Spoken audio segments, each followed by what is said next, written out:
Bonjour, ici Henri Do. Bienvenue à Pas sorti du bois. Si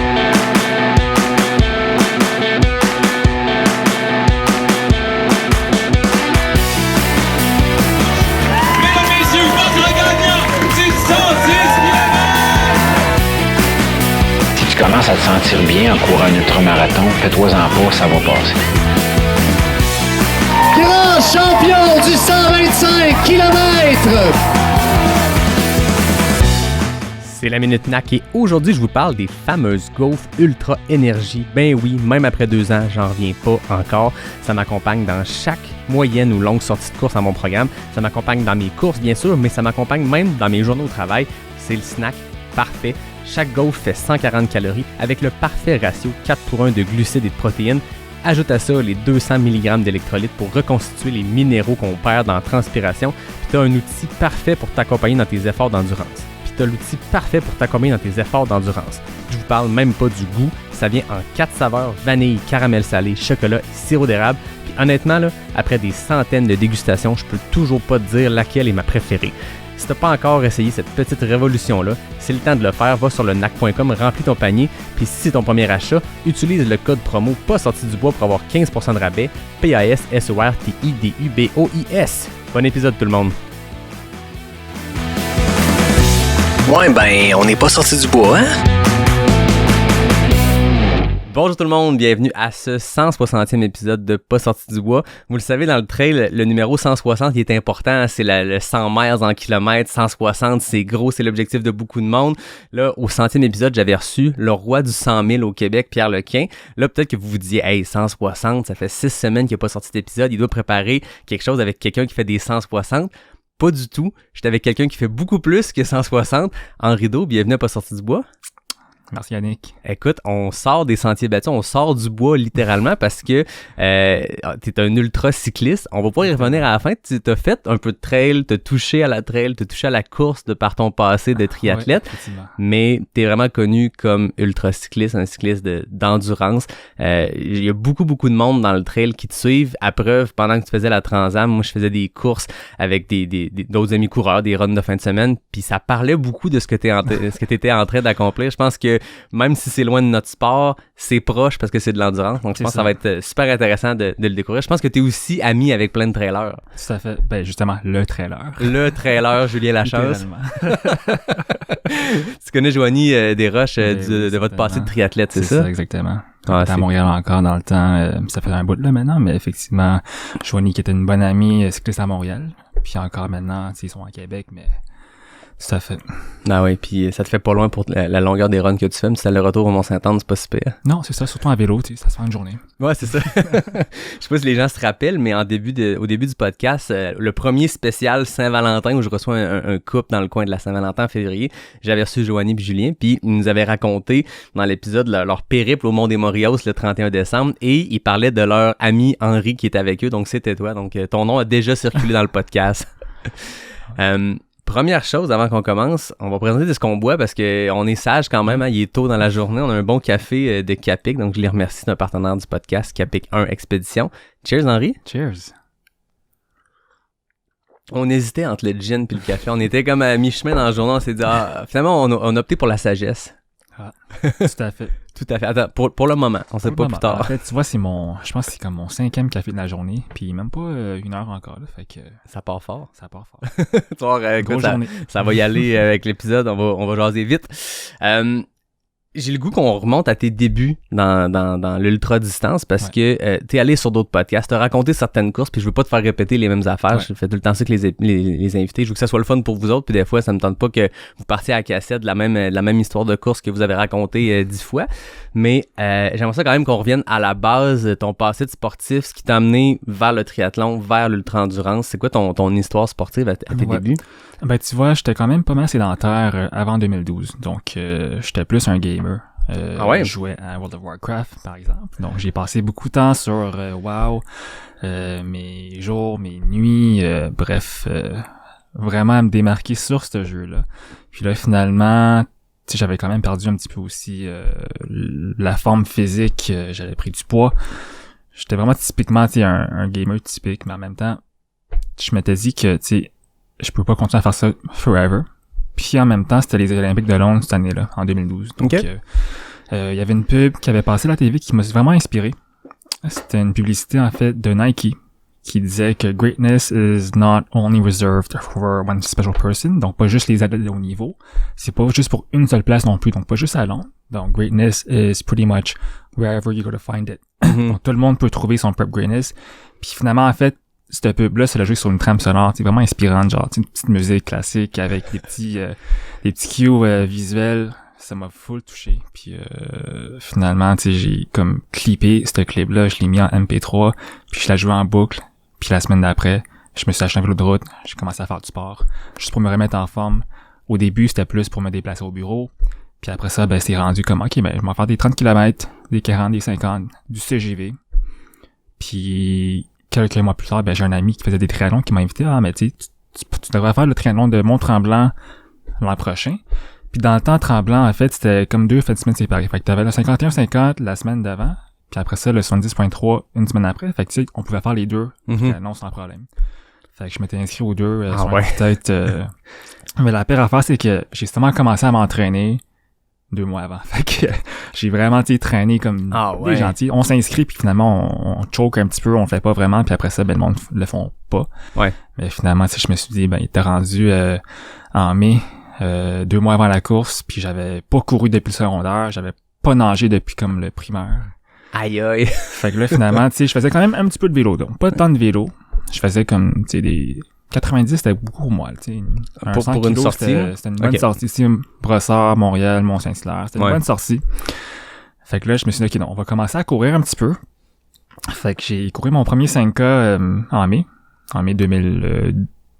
Là, on était rendu en 2015, je me trompe pas. Puis mon premier 5 kilos, ça m'a pris 45 minutes. Même plus, je pense.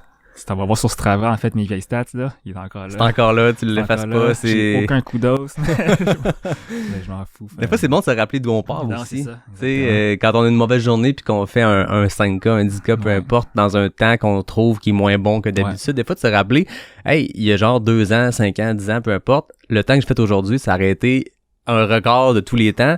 Fait que c'est bien des fois de se rappeler d'où on vient. Ça. C'est ça. Fait que tu sais, mon premier 5K, 45 minutes, puis là, j'avais 2 mois pour me remettre en forme, pour me remettre en running pace, en swimming pace, pour juste survivre le triathlon. Ça me stressait tellement, tu sais. J'avais jamais nagé dans un lac comme ça, tu sais, j'ai un petit peu freaké. Puis finalement, le jour de la course, là, ça faisait 2 mois que je commençais à courir quand même souvent, tu sais, 3 fois par semaine. J'ai quand même pu baisser mes temps de 5K de 45 minutes, tu sais, à une demi-heure en 2 mois. J'ai couru un demi-marathon la semaine avant la course sur un coup de tête. Tu sais, je me sentais bien, je faisais un 15 kilos. Finalement, j'ai fait un demi une semaine avant la course, puis je pense que mon temps pour mon demi était quand même pas si pire. Tu sais, j'étais comme à 2h30, pas rapide, mais quand même. D'avoir fait un 5K, c'est 2 mois qui courait. C'est ça. Puis là, finalement, lors de mon premier triathlon, donc qui est le 51-50 de Tremblant, je me rappelle encore, tu sais, pour moi, l'objectif, c'était vraiment one step at a time. Donc, nage, on survit ça. Ensuite, bike, que normalement, le bike, tu sais, moi, je me suis dit, mais je suis fort en bike, fait no problem. Finalement, j'avais jamais fait de côte, tu sais. J'avais jamais été à Tremblant avant, fait que j'avais juste fait Brossard-Saint-Hilaire, qui est vraiment plat. Quand t'arrives à Saint-Hilaire, tu sais, c'est même pas une côte. Non, c'est ça. Comparé à ce que t'as à Tremblant, là. C'est une petite colline de rien, là. Fait que, pour moi, les côtes, c'est ça, là, c'est des collines. Puis dans le temps, tu sais, CH, je connais pas ça, le Camille route. Fait que, finalement, arrivé à Tremblant, tu sais, la nage, j'ai survécu ça, mais c'était pas la plus belle nage. Tu sais, je nageais comme un chien, sur le dos, un petit peu n'importe quoi. Puis même que là, j'étais avec mon ami, là, qui m'avait invité. Puis après la course, il m'a dit, ben là, il y avait un gars qui nageait sur son dos, je sais pas ce qu'il faisait, là, mais il m'a dépassé à moi. C'était toi. Fait que c'était moi qui faisais fuck all n'importe quoi, mais tu sais, j'avançais aussi. T'avançais, c'est ça l'important. Pour, je te coupe, pour les néophytes, comme les autres, là, vraiment pas moi, mais mettons, un 51-50, c'est quoi les distances de ça? 51-50, c'est 1,5 kg de nage. Ensuite, c'est 40 kg de bike, qui est 10 de course. Fait qu'à Tremblant, en fait, le 1.5 de nage, c'est dans le lac Tremblant, bien sûr. Puis après ça, ben, le 40 kg de bike, ben, c'est sur du glacé. Donc, ça monte plus long, beaucoup. Ça redescend, puis ça remonte encore. Donc, c'est 2 fois la boucle. Puis la course, ben, c'est le petit trait du Nord, là. Fait que c'est relativement plat. Mais c'est ça que, tu sais, j'ai eu un wake-up call du Plessis. Je connaissais pas ça, là. Les côtes, c'est ça, des vraies côtes. C'est ça. J'ai vraiment rushé sur le bike. Mais encore là, tu sais, là, je me suis rendu compte que c'est one step at a time. À la course, j'allais faire ce que je pouvais. Puis tu sais, le plus que je m'avançais, le plus que je me rapprochais de la ligne d'arrivée, c'est là que j'entendais, tu sais, la foule, les spectateurs, les bénévoles, c'était juste une grosse vibe. Puis je me suis rendu compte que tu sais, peu importe ce que je fais, si je continue à avancer petit à petit, je vais me rendre, puis je vais le réussir. Puis même que ce matin-là, tu sais, j'étais pas sûr, est-ce que tu sais, je peux m'appeler un triathlète, est-ce que je vais le réussir, est-ce que je vais pouvoir finir ça? Parce que 2 mois avant ça, là, no way, c'était impossible que je vais pouvoir faire ça. Puis juste à avoir traversé la ligne d'arrivée, je me suis rendu compte que ce mindset-là, c'était juste de jamais abandonner, de prendre des petits pas, puis de continuer. Puis même si on n'avance plus lentement, tu sais, c'est juste de avoir l'objectif devant nous, puis se fixer dessus, puis de juste pas lâcher. Puis éventuellement, on va se rendre, tu sais. Tu sais, comment tu as découpé ta course aussi, le one step at a time, les petites bouchées, c'est bon pour n'importe qui dans n'importe quel sport. Tu sais, peu importe tu te lances sur quelle course, mettons quelqu'un qui écoute, qui s'en va faire le 65 Arikana cette année, c'est sûr que si ta plus longue distance à vie, puis avant le départ, tu fais juste penser à 65 km, le 8h, 10h, 11h, peu importe que ça va te prendre, ça peut être démotivant, ça peut faire peur, mais si tu te dis, je vais me rendre au prochain ravito. C'est ça. Tu sais, un ravito à la fois, puis c'est de même dans n'importe quoi. On en reviendra tantôt quand c'est des épreuves de 12 500 km. Je suis sûr que si tu fais juste penser qu'il t'en reste 12 300, c'est dur de se motiver, mais si tu le découpes, ça marche tout le temps. Là. Exactement. Fait que tu vois, c'est un petit peu une philosophie qui embarque à ce moment-là. Donc, juste une philosophie de vie, donc pas juste pour le sport, mais aussi pour le travail, pour toute chose que je fais dans la vie. Tu sais, je me dis que, tu sais, faut juste le segmenter en petites parties, de faire une chose à la fois, puis de continuer, même si ça semble être pas significatif, le progrès. Ouais. Mais ça se rajoute à la fin, puis à la fin, on se rend quand même. Donc, c'est pas mal ça, en fait, qui a alimenté vraiment le reste de mes défis. Faire un Ironman l'année suivante, puis après ça, d'autres trucs que j'ai fait au fil des années. Là. Cette première ligne d'arrivée-là, Tremblant, après ton 51-50, après 2 mois de préparation, après avoir souffert, je suppose, un peu pendant cet effort-là, c'était comment le feeling de la ligne d'arrivée? C'était vraiment une révélation. Je te dirais, donc, juste de savoir que mon corps était capable de faire ça. T'sais, moi, je croyais pas à mon début. Là, il y a 2 mois, je m'étais dit « There's no way I can do this ». Puis juste le fait que j'ai pris une chance, puis j'ai tenté le défi, puis je me suis fait confiance assez pour l'essayer. Puis après ça, le reste, c'est le suivi. La nage, je l'ai faite. Après ça, le bike, je l'ai réussi malgré que c'était plus tough que à quoi je m'attendais. C'est pas du CGV, là, à Mont-Tremblant, par exemple. Non, c'est ça. Puis là, la course aussi, c'est juste d'avoir accompli tout ça, c'est quand que je pensais que c'était pas possible. Fait que là, je me suis dit, ok, c'est sûr que si j'ai des craintes à faire quoi que ce soit, faut pas que je laisse ces craintes-là me freiner ou m'empêcher de faire quelque chose parce que j'ai peur. Faut juste que, oui, je peux avoir peur, mais après ça, la peur, c'est juste une chose. Il faut pas se faire contrôler par ça, puis il faut juste y aller quand même. Ouais, puis elle va être là. Tu peux pas décider, je shut down la peur, je la vis pas, mais tu peux décider de vivre avec aussi, puis d'apprendre à jazzer avec ou danser avec ou peu importe, parce que quand tu t'inscris à une affaire qui semble beaucoup trop long, mais tu te dis, j'ai 6 mois devant moi, 1 an devant moi pour me préparer, oui, ça peut te faire peur quand tu penses au défi qui s'en vient, mais encore là, une petite bouchée à la fois, on avance vers ça, puis tu peux te nourrir de cette peur-là aussi. Tu sais, c'est motivant. Je veux dire, je sais qu'il y a beaucoup de monde qui écoute, moi le premier aussi qui est de même. On se lance des défis parce qu'on veut repousser un peu nos limites. On veut pas les dépasser. Des fois, on parle de dépasser les limites, repousser les limites. Il y a une grosse différence de repousser ta limite, elle bouge dans le temps puis elle se déplace, puis elle devient de plus en plus grande, mais c'est quand même trillant puis le fun. On recherche un peu ça quand tu te dis je viens de m'inscrire, puis là, tu pèses sur OK, peu importe le payer, là tu fais fuck, c'est fait. Fait que là j'ai ça dans X horizon de temps. Ça me fait un peu freaker, mais c'est excitant puis je vais faire ce qu'il faut pour me rendre jusque-là. Là. Exactement.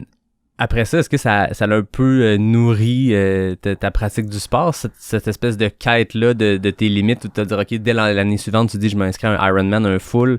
C'est une grosse bouchée, là. Ouais, tu vois, je suis un petit peu YOLO dans ce que je fais, donc quand quelqu'un me propose de quoi, tu sais, je me dis OK, let's go. Ouais. Fait que finalement, j'avais un autre ami qui était un petit peu rendu un rival de très long, on a commencé en même temps.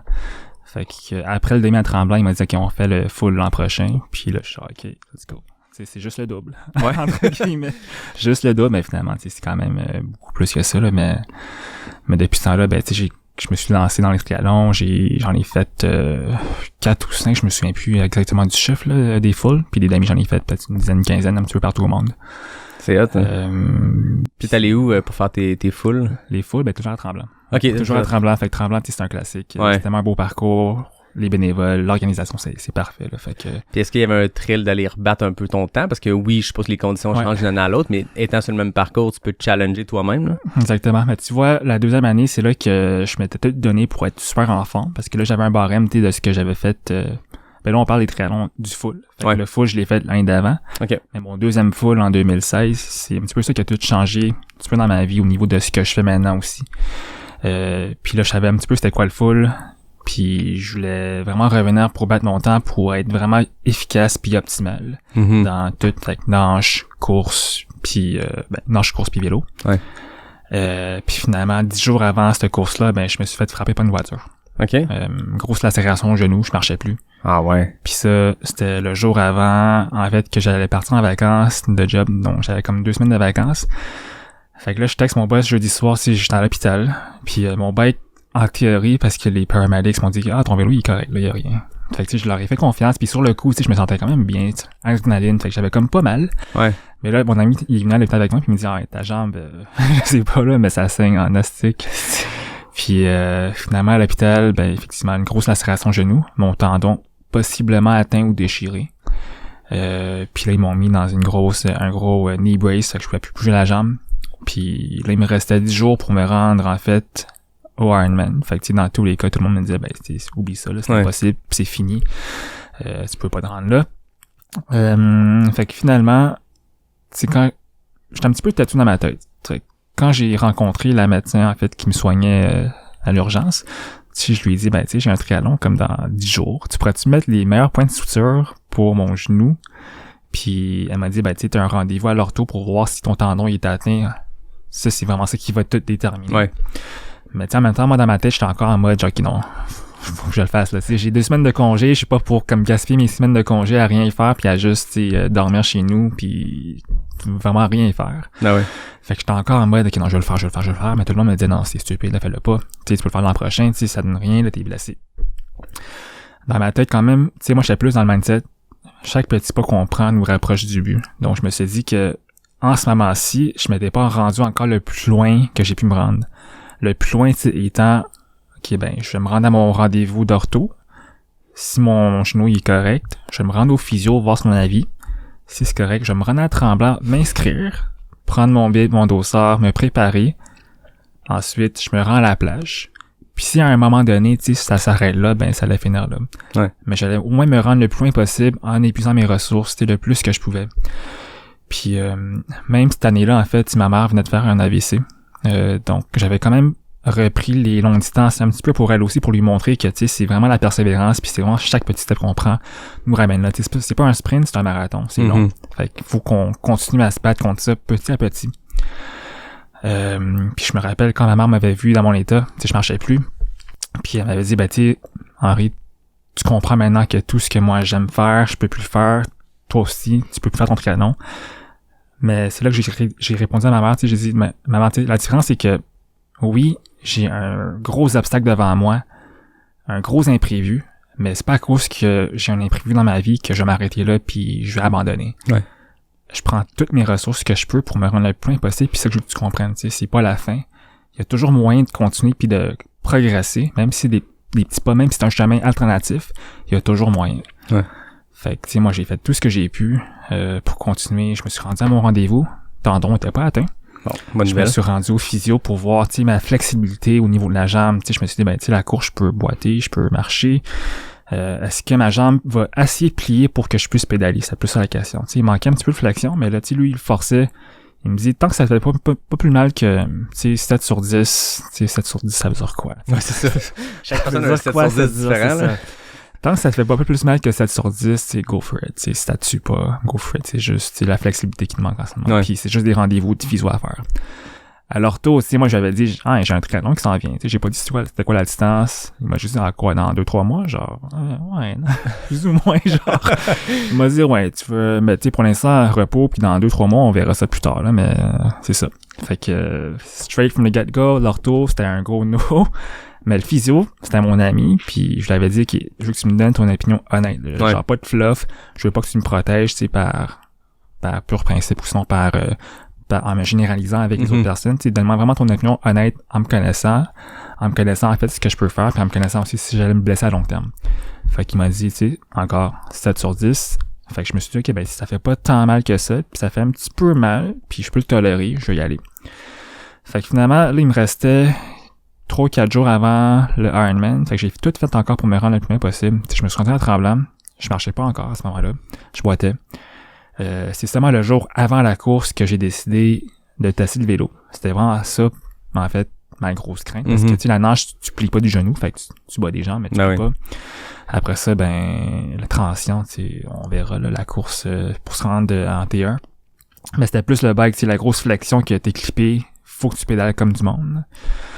C'était plus ça. Fait que finalement, le jour avant, j'ai fait un 5 kg de bike, sortir du village, me rendre un petit peu sur la montée Rhine puis revenir. C'était le 5 kg le plus douloureux de ma vie en bike. Ah ouais. Mais j'ai réussi, puis ça pliait. Puis je me suis dit que si je peux faire ça, genre un autre fois, je sais pas, fois 30, ben j'allais pouvoir faire mon Ironman. C'est combien le vélo déjà en Ironman full? C'est 180. OK. Ouais, 180. Fait 175 de plus. C'est ça. C'est ça. Puis finalement, le jour J de la course.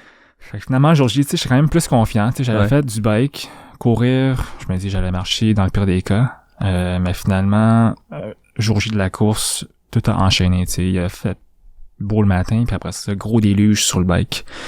La nage s'est bien passée. Sous l'adrénaline, j'ai couru jusqu'en T1. Fait que je sentais que ça boitait un petit peu dans mon genou, là, mais j'arrivais, tu sais, j'étais comme j'étais en transe, fait que ça se passait bien. Puis là, finalement, le bike, ça l'a pris une demi-heure de douleur, puis ça s'est réchauffé après ça, puis ça bougeait tout seul après ça. Puis même que, tu sais, pour un full, normalement, tu sais, 6 heures, c'est quand même une bonne moyenne. 6 heures, t'es à 30 km/h. Ouais. Je l'ai fait, je pense, en 5h40, 45, le bike. J'aurais pu être plus vite, mais compte tenu des circonstances, ben oui, tu sais, j'étais le déluge et tout ça. C'est ça. Puis finalement, ben, après ça, la course à pied, tu sais, j'étais déjà de retour. Je le sentais, mais... Le corps était réchauffé, c'est fait ça. que... Aïe, c'est ça. Puis tu vois, le dénouement de tout ça, c'est que il y a beaucoup de monde qui me disait que j'allais me blesser après ça, puis ça allait comme plus marcher, mais finalement, c'était comme si j'avais fait de la physio comme condensée en une journée. C'est vraiment ça, tu sais. Au lieu que j'ai quelqu'un qui me plie la jambe manuellement, ben je l'ai fait moi-même sur mon bike. Tu le plies combien de milliers de fois dans la journée, fait que... Fait que le jour suivant, tu sais, oui, j'étais raqué, mais mon genou était correct. Pas anormal, là. C'est ça. Puis j'ai recommencé à faire du bike normalement le jour après. Fait que... Wow! Fait que ne faites pas ça chez vous. En fait. Non. C'est pas un conseil que je donne, mais tu sais, tout ça pour dire, c'est que c'était pas le physique qui m'a fait me faire ça, tu sais, c'est le mental. C'est le mindset. C'est le mindset de pas vouloir abandonner puis de voir jusqu'à où que je peux me rendre. Mm-hmm. Puis après ça, ben si le corps, il peut. Ouais. C'est juste que souvent, tu sais, je pense qu'on a un buffer de sécurité.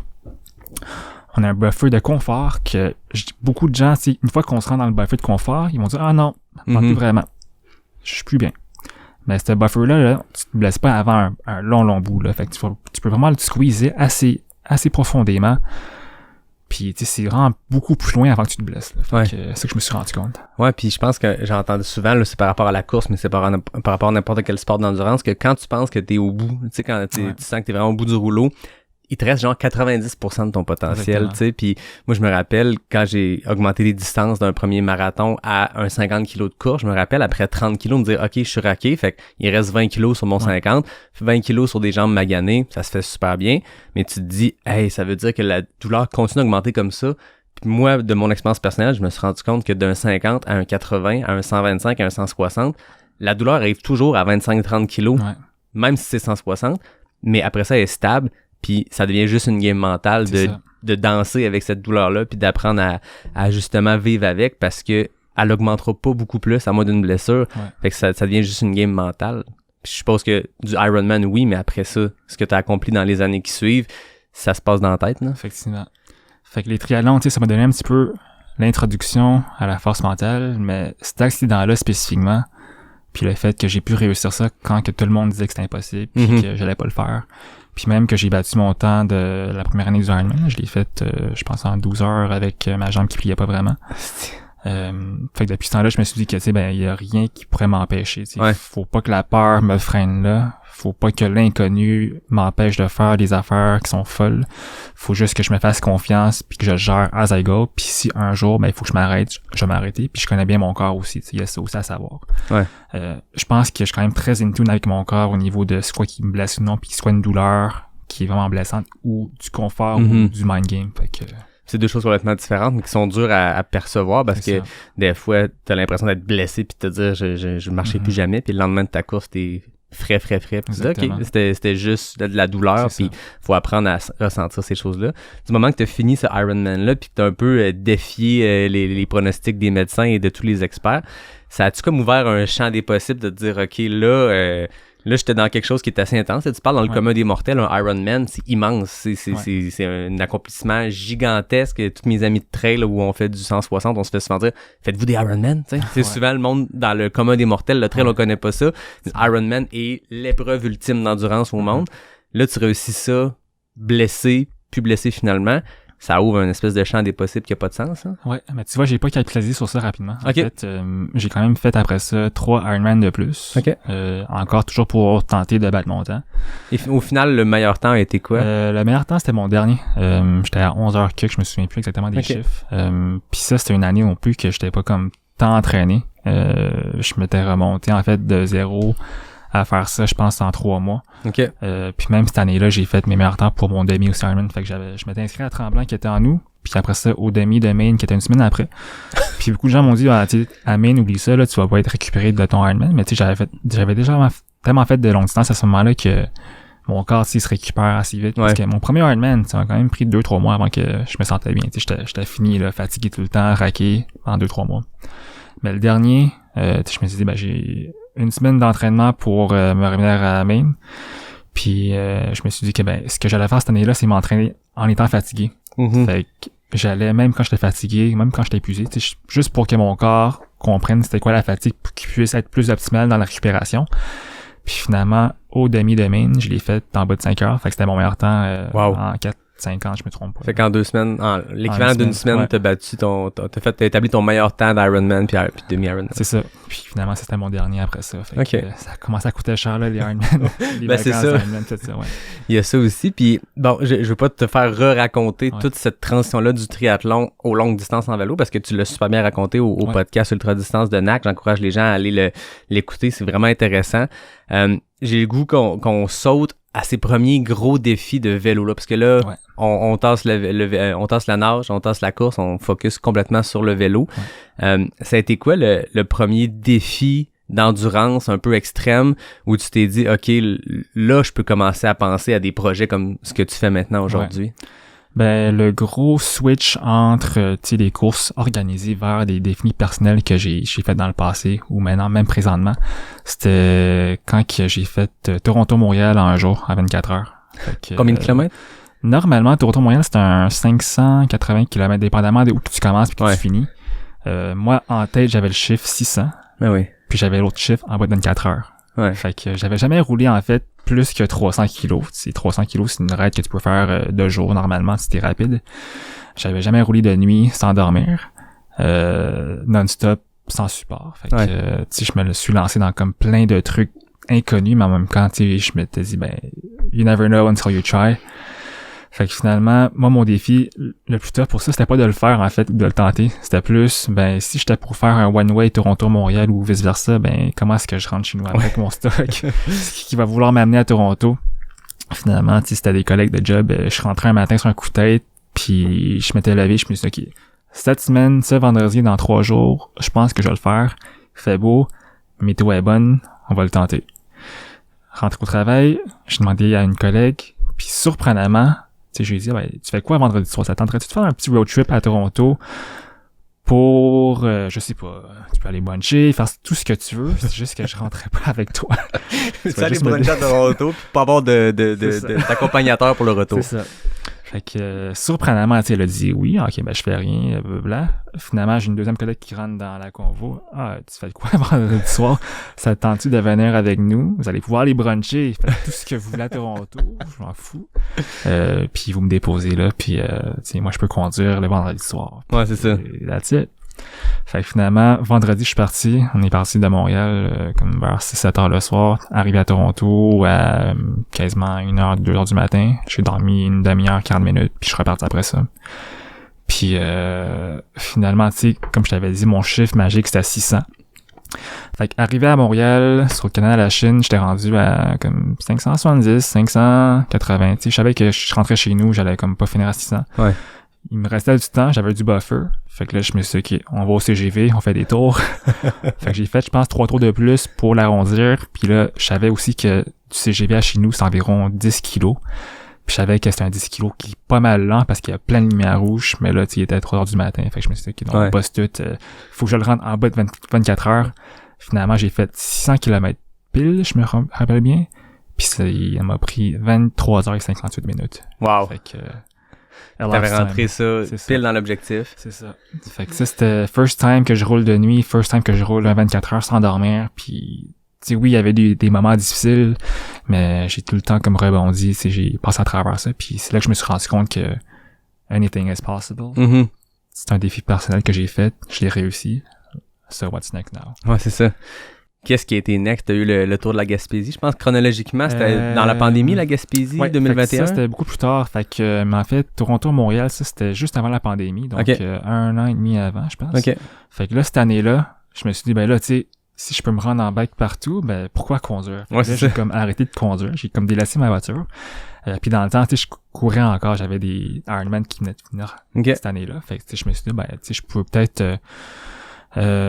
juste me déplacer en bike. Fait que finalement, toutes mes sorties de bike, tu sais, à Sutton, Bromont, Magog, je me déplaçais en bike. Je me rendais là en bike, je faisais l'arrêt puis je rentrais chez nous. Puis même que là, j'avais un marathon à Toronto cet automne-là. Je me suis dit, ben là, je préfère me rendre à Toronto en bike que de me rendre en char puis conduire 6 heures. Je préfère me défoncer comme pendant 24 heures ou pendant 2 jours. Fait que finalement, je me suis rendu à Toronto sur 2 jours en bike. Fait que 300, marathon 42 le jour après, puis je rentrais en bike 300. Wow. Fait que ça, c'était comme mon dernier défi un petit peu fou, puis ben le reste, ça l'a suivi par la suite. Donc l'an prochain, ben il y avait la COVID. Ouais. Là, j'ai commencé à faire plus des affaires, genre, ok, ben, tu sais, COVID, c'est sûr que là, je pourrais plus comme, faut qu'on reste à Montréal, faut pas aller dormir ailleurs. Fait que, tu sais, des one-way, Toronto-Montréal, ça marchait plus vraiment.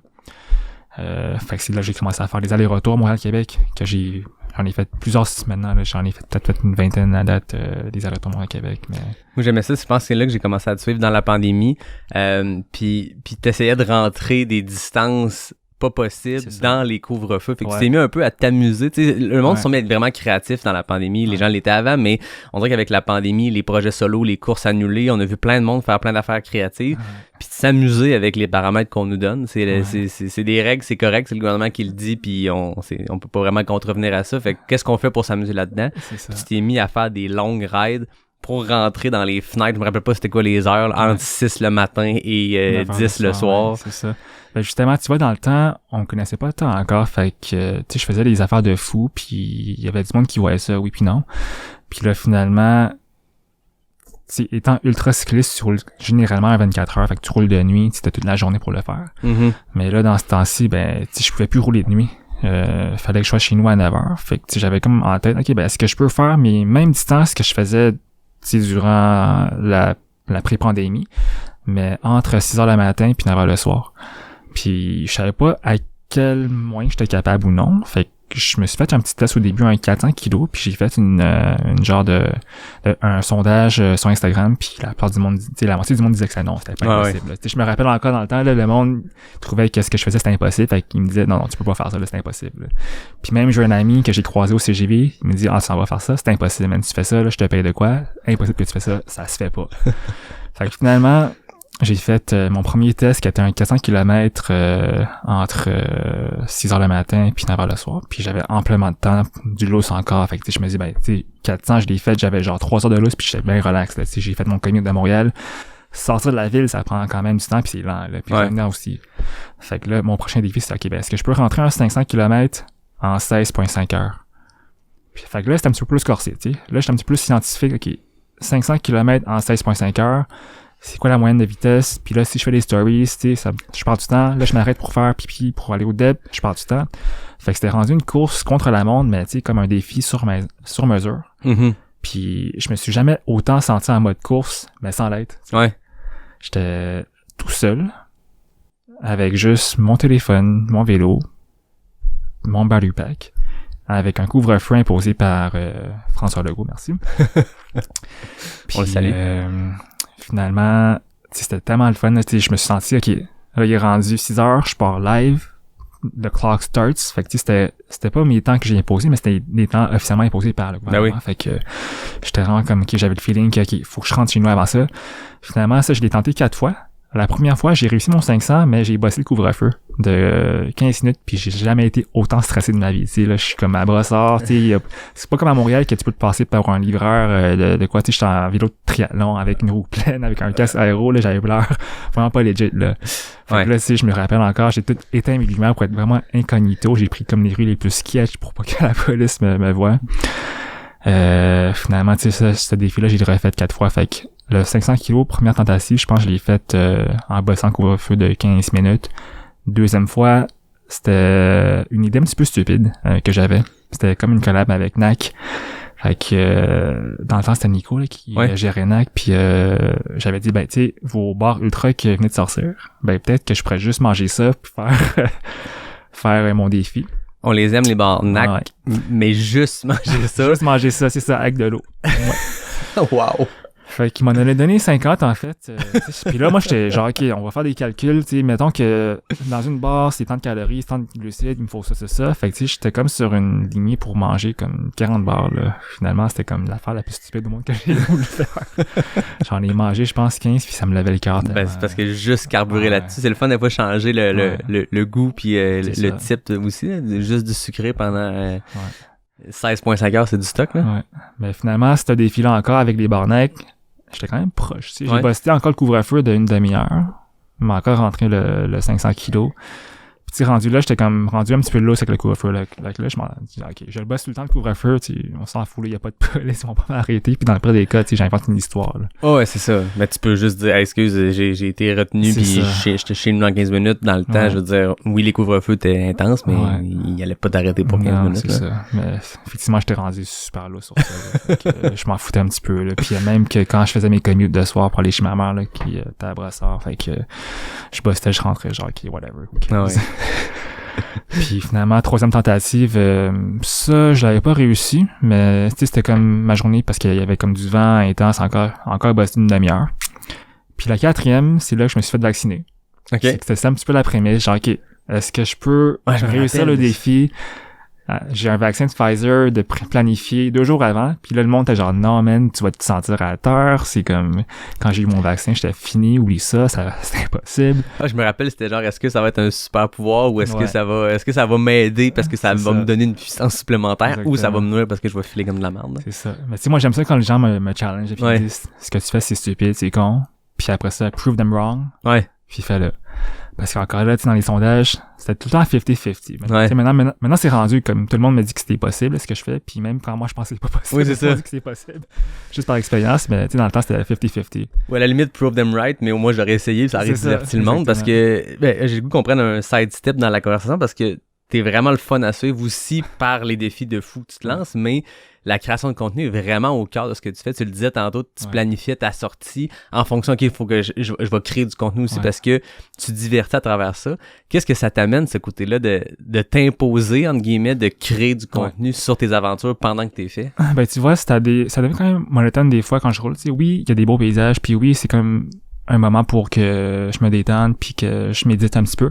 Mais en même temps, quand je roule de nuit, puis je cogne des clous, juste le fait d'avoir un petit pop-up sur mon cell ou un petit bing, ça me réveille, ça me garde réveillé. Fait que c'est un petit peu pour ça aussi. Puis le fait que j'aime ça partager ce que je vois. C'est des grosses aventures que je fais. C'est des belles choses que je vois puis que je vis. Puis même des moments difficiles. Donc c'est juste le fait de partager ce que je vis pour les gens qui peuvent pas en faire. C'est un plus pour moi. Là. Puis surtout quand les gens me disent « Ah, tiens Henri, j'aime vraiment ça ce que tu fais. Puis j'aime voir ce que tu vois.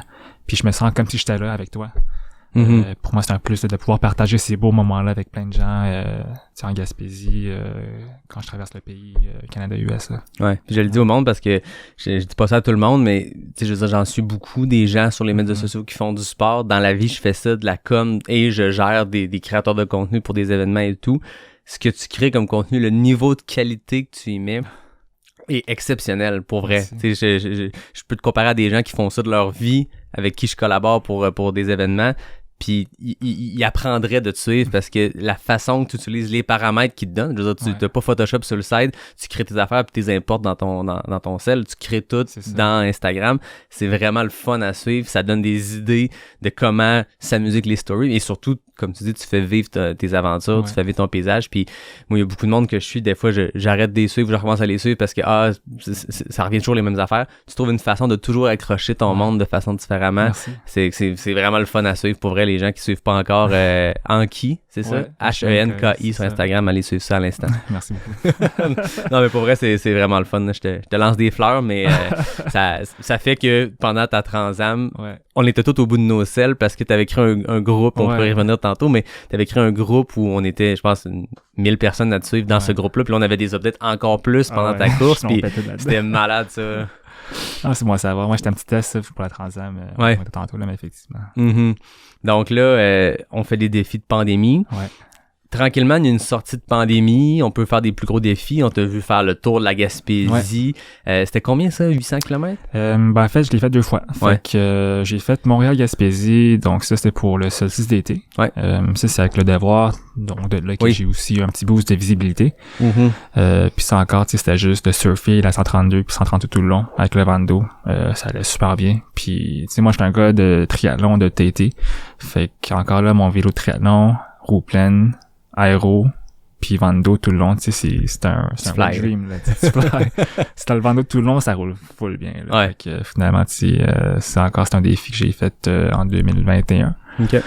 Donc, rentrer 800 km, environ 30 heures, 24 heures de riding time. Puis par la suite, c'était d'autres défis, là. Fait que le tour de la Gaspésie, fait que j'étais revenu après ça à l'automne en Gaspésie. Puis aussi pour sensibiliser sur la santé mentale à l'automne, que beaucoup de gens passent à travers des downs à ce moment-là, donc Autumn Blues, etc.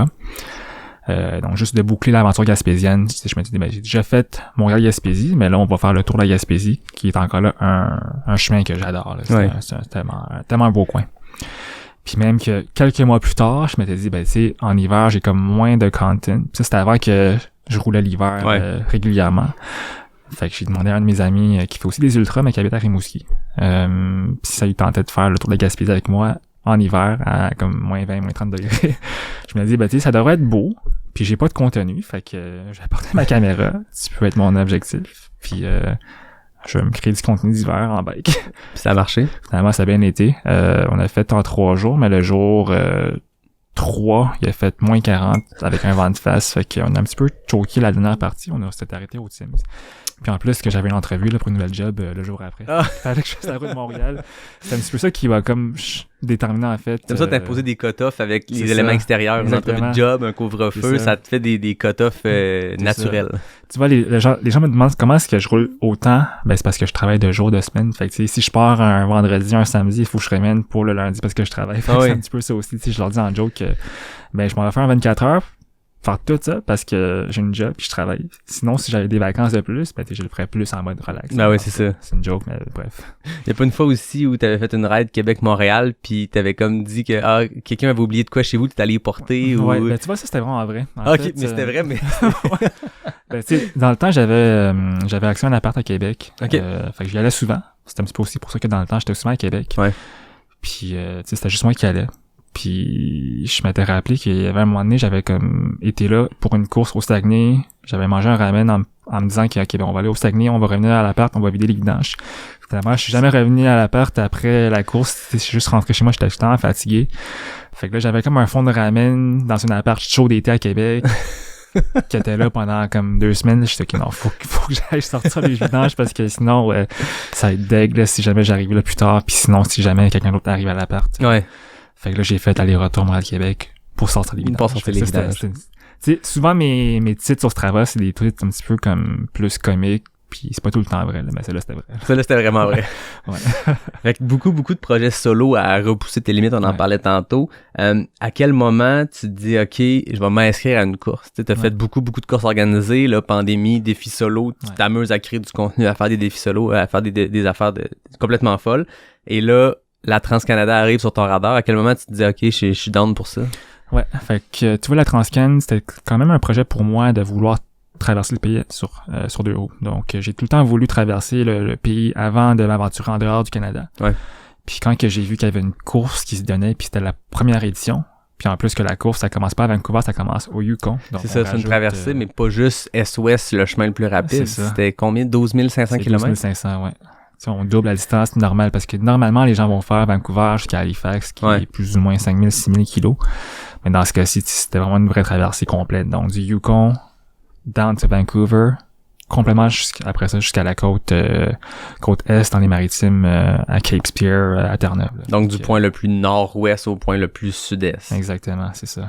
Tu l'as raconté en détail, fait que j'ai le goût d'utiliser cette Trans-Canada Bike Race-là comme point de départ qui nous amènera à la Trans-Am, mais tu l'as remporté. T'étais le seul, finalement, qui l'a commencé. Il y a eu 5-6 personnes inscrites. 4 personnes qui l'ont pas fait, donc t'es parti seul, t'étais le seul compétiteur et tu l'as fini en 60 jours, dont un arrêt de 10 jours parce que ton cadre de vélo avait fendu. Exactement. Donc, comment... Ben, t'arrives à la fin, bon, au-delà de la course elle-même que t'as remportée, t'as aussi traversé ton pays d'un bout à l'autre, le deuxième plus grand pays du monde, tu l'as traversé 12 500 km, 95 000 mètres de dénivelé positif. C'était ton plus gros défi à vie?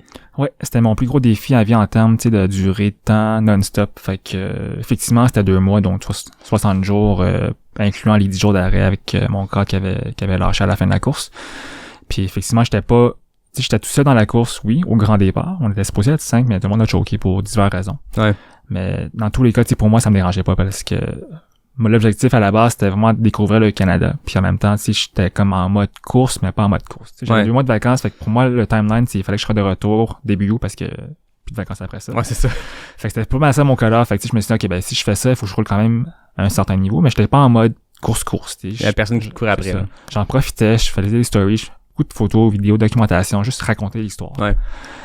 Puis même, à un moment donné, je perdais du temps, là. À un moment donné, je me suis arrêté dans une friperie pour acheter des affaires par rapport. Il y a quand même eu beaucoup de détours par rapport. À la fin de la course, j'étais allé à Dildo, là, parce que je me suis dit, je peux pas être à Terre-Neuve puis pas passer là. Je suis à 30 km, c'est un petit détour. Mais je suis tout seul, là, faut que j'y aille, là, c'est genre un bucket list item. Ben, c'est une ville qui fait beaucoup rire de par son nom, puis que tout le monde qui passe dans ce coin-là du Canada fait le détour. Exactement. Pourquoi toi, tu le ferais pas? C'est ça. Fait que, non, la Transcan, pour moi, c'était plus une grosse expérience de comment est-ce que je fais pour vivre sur 2 roues, tout seul, avec vraiment juste mon vélo. Donc, j'étais quand même rendu comme un bum, mais mobile. Je traversais le pays, puis mon bike, c'était ma maison. Ouais. Fait que j'ai beaucoup appris, puis c'était ça un petit peu l'objectif, donc d'apprendre comment est-ce que je fais pour vivre tout seul, en étant seul, en ayant vraiment le minimum sur moi, puis en faisant quand même des bonnes distances. C'est pas des énormes distances à comparer à ce que je fais normalement, mais c'est des bonnes distances quand même, 200, 300, des fois c'était des journées à 800, 500, mais je me reposais après ça beaucoup quand même pour récupérer. C'était de tester, je suppose, aussi la stratégie, parce que est-ce que tu avais déjà en tête la Trans-Am comme étape suivante? C'était-tu la Transcan pour préparer, apprendre, puis après ça, aller sur une course qui est comparable, mais beaucoup plus compétitive, parce que là, tu vas avoir du monde contre toi. Exactement, tout à fait. Ben, tu vois, justement, la Transcan, Trans-Am, c'est pas mal le cheminement pour dominer le monde éventuellement. Fait que peu à peu, je sors du Québec. Au début, c'est le Québec, mais là, le Québec, je connais bien. Il y a la Gaspésie, après ça, le Canada, après ça, les États-Unis, puis après ça, l'Europe. Fait que, l'objectif de domination du monde. C'est ça, exactement. Simplement. Ouais. Avant qu'on passe à la Trans-Am, je propose une pause café, puis moi, j'ai un message d'un partenaire. Aujourd'hui, je vous parle d'Ubald, d'une distillerie québécoise qui a vraiment une approche qui se démarque. Ils produisent des gins et des vodkas, mais pas avec n'importe quel ingrédient. Oh non, c'est né d'un désir de créer une économie circulaire avec les patates Dolbec, un des plus grands producteurs au Canada. Leur distillerie est donc née dans l'objectif de donner une utilité aux récoltes de patates qui sont esthétiquement imparfaites, mais dont le goût n'est pas affecté. C'est plate, mais il n'y a pas de marché pour ces patates-là. Ubald, eux, ils en ont trouvé un. Ils ont décidé de créer des alcools fins à partir d'intrants entièrement cultivés, récoltés, fermentés et distillés sur leur domaine à Saint-Ubald dans Port-Neuf. Les céréales qui sont récoltées comme le seigle servent de culture de rotation pour assurer la pérennité des sols et préserver la bonne santé des terres. Que ce soit la patate ou les céréales, la sélection de la matière première est méticuleusement analysée afin d'offrir des spiritueux qui sont complexes et raffinés. Si vous avez le goût d'essayer leur gin et leur vodka, ça se passe en SAQ. Surveillez leur gin Vallée ou leur vodka Route 363. Vous ne serez pas déçus. Puis vous allez voir, ça se goûte pas que les patates sont laides. Bonne dégustation tout le monde et bonne continuité d'épisode. Donc, la Trans-Am, à quel moment tu t'es inscrit? Est-ce que c'était tout de suite après la Transcan? C'était pas tout après, non. Tu vois, je m'étais inscrit à la Trans-Am cette année en janvier. OK. Puis, pour faire un petit parallèle sur ça, j'ai quand même fait une bonne dépression. On pourrait en parler si tu veux, là. Une bonne dépression l'automne passé.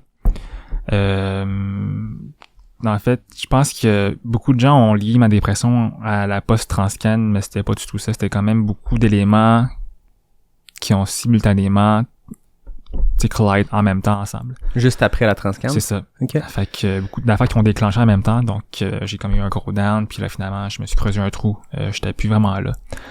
Finalement, je me rappelle quand j'ai recommencé à remonter la pente début janvier, j'étais chez une de mes bonnes amies qui est ma voisine en fait. Puis à ce moment-là, je savais déjà que je voulais faire la Trans-Am cet été, mais là j'étais plus du tout en shape, j'avais pris 30 livres. Je faisais plus de bike, ça faisait 3 mois, je faisais vraiment rien. J'avais pris du poids, beaucoup de poids là, au point que mon linge qui était lousse me faisait plus. Mais là, je m'étais inscrit à la Trans-Am, j'ai dit OK, il me faut un défi qui va me motiver pour me remettre en forme. Puis je sais que la Trans-Am, c'est comme une course iconique. En Amérique du Nord, là, c'est comme the iconic North American like bikepacking ultra distance race. Ça. En plus de la course, ce trajet-là est iconique depuis les années 70. Je pense qu'il est emprunté par tous ceux qui ont l'objectif de traverser les États-Unis d'un bout à l'autre. Puis la course, on est rendu sur la 9e édition, donc il y a quand même beaucoup d'historique, beaucoup de temps, puis quand même des gros noms qui étaient déjà inscrits. Donc j'avais un petit peu checké la start list, puis je savais qu'il allait y avoir 2-3 personnes qui, que c'est du monde qui sont vraiment forts, qui viennent de l'Europe. Donc, je m'étais dit que si je fais ça, là, on est en janvier, j'aurais techniquement 6 mois pour me remettre en forme, perdre du poids, regagner mon fitness, pour être compétitif, pour pouvoir, me démarquer. Quand tu t'inscrire, tu voulais aussi te démarquer, puis tu savais que tu avais les aptitudes en termes, après avoir fait la Transcan, tu sais ce que tu peux supporter pendant, là, dans ce cas-ci, 60 jours. C'était World Domination, mais est-ce que je peux me remettre en mode World Domination en 6 mois? Parce que je voulais pas juste arriver là puis être touriste puis le finir pour le finir. Je voulais être là pour me démarquer, pour dire OK, je viens du Québec, je suis Canadien, je suis asiatique, je fais du bike, puis that's it. Je me démarque, I can win this, you know. Puis est-ce que, puis tu me dis si on va dans quelque chose de trop personnel, mais de cette dépression-là, t'en ressortir, est-ce que ça a été ça l'élément déclencheur? Tu disais que tu remontais la pente tranquillement, mais est-ce que ça a été une espèce de coup de fouet pour te remettre en selle, littéralement? En fait, c'était un des éléments. Fait que c'était pas l'élément déclencheur tant que tel, mais c'était une des raisons, en fait, qui m'a motivé, à refaire du vélo, puis à faire beaucoup de vélo d'hiver. Justement, cette année-là, il y a quelques mois. Mais c'est pas ce qui m'a en fait sorti de ça. Donc il y avait quand même beaucoup d'affaires en même temps. J'avais aussi l'Everesting sur Whiteface, c'était un petit peu pendant les premiers moments là, quand je l'avais tenté en octobre 2022, quand j'avais pas réussi, c'est à ce moment-là que je commençais à tomber un petit peu puis de creuser un petit trou à ce moment-là. Fait que il y a plein de choses qui ont fait que je suis comme rendu dans un creux en janvier, puis là peu à peu, je m'étais laissé la chance de dire oui que j'allais mal, puis que d'accepter d'avoir de l'aide de mes amis, puis de commencer à faire des actions. Je dis souvent que les moments difficiles finissent par passer. Puis c'est vrai que tous nos downs qu'on a, si on continue à persévérer, ils vont passer. Mais en même temps, c'est pas parce qu'ils passent que tu te sens mieux ou que t'es mieux. C'est plus que t'as accepté comment tu te sens, t'as accepté à vivre dans ta misère, dans ton univers à ce moment-là. Fait que j'étais rendu confortable à plus rien faire, à peser 30-40 livres de plus, à juste manger pour m'enfuir. C'était rendu ma réalité, puis j'étais bien à faire ça. Mais j'étais plus moi-même. Je faisais plus de bike, je roulais plus, je faisais plus ce qui me passionnait. Fait que c'est là que je me suis rendu compte que je peux pas continuer comme ça. Faut que je fasse un petit changement dans ma vie. Ça peut être n'importe quoi. C'est juste un petit élément déclencheur pour au moins déclencher le changement qui est nécessaire pour remonter la pente puis redevenir qui j'étais. Puis c'est là que j'ai commencé en fait j'avais deux objectifs. Fait que le premier c'était de réussir ou de retenter Whiteface. Donc l'Ultra Everesting, pour ceux qui connaissent pas ça, en fait c'est il y a le mont Whiteface qui est aux Adirondacks, c'est environ 200 km de Montréal. J'avais souvent fait Montréal, Whiteface, le monter une fois, rentrer en une journée, donc 24-30 heures plus ou moins, ça dépend de la journée. Puis là, j'avais eu l'idée de faire un genre d'ultra Everesting, donc de faire un Everesting sur Whiteface, mais à la Henry. Encore dans mes idées de défis personnels, donc C'est-à-dire, je me rendrais à Whiteface de Montréal, donc 200 kilos plus ou moins pour se rendre là. Monter Whiteface, pas une fois, mais 9 fois, dans la même ride. Puis ensuite, rentrer dans la même ride encore à Montréal. Donc, ça me ferait... en tout cas, je l'ai fait après 100 000. Ça m'a fait quasiment 12-13 000 mètres de D+, avec plus ou moins genre 600-700 km. Avec Whiteface, 9 fois, seulement cette portion-là, c'est un Everesting. C'est 8848 mètres. Mais après ça, il y a du dénivelé, t'es des Adirondacks. Fait que dans ton 200 km aller-retour, tu repognes du dénivelé. Fait que ça t'a donné combien? 12-13 000? Ouais. Fait que c'était comme, tu sais, un gros commute pour faire le défi. Moi, je m'étais dit, ben, tu sais, je me rends partout à vélo, je préfère biker que conduire. Clairement. Puis, c'était juste dans mes autres, tu sais, genre ma signature, Henri, là, genre les affaires un petit peu stupides que je fais. Puis, puis là, tu l'avais tenté en octobre. Là, tu l'as retenté quand, c'est ça? Ah, mais donc juste avant la Transam. Donc pour moi, tu sais, ce défi-là, c'était comme pour me dire que oui, je pouvais le faire. Puis oui, je m'étais remise en forme. Fait que j'avais tellement focusé pour pouvoir le réussir. Puis même qu'on avait fait un film sur ça, puis qui n'est pas encore sorti, là, mais qu'on va sortir très bientôt. On a très hâte. Qui explique un petit peu tout ça. Donc qui explique le processus mental que j'ai passé à travers au niveau de la dépression, qui explique un petit peu, tu sais, ma tentative en octobre, puis après ça, ben, je suis revenu aussi en hiver. Ouais. Pour affronter la montagne symboliquement, du côté mental. Puis après ça, ben, je l'ai retenté complètement l'Everesting, ben, mais juste avant la Transam. Donc pour moi, si j'avais pu faire ça, c'était le training qu'il me fallait pour que je sois en forme pour la Transam. Donc juste l'aspect mental, parce que tu sais, là, je m'entraîne, oui, physiquement pour faire ça, mais après ça, c'est débloquer le mental. Tu sais, comment est-ce que je peux faire de repartir de zéro en janvier pour être au top de ma forme, pour être compétitif à la Transam en juin, pour pouvoir compétitionner avec ces gars-là. Ouais. C'était pas mal ça. Puis tu l'as réussi? Ouais.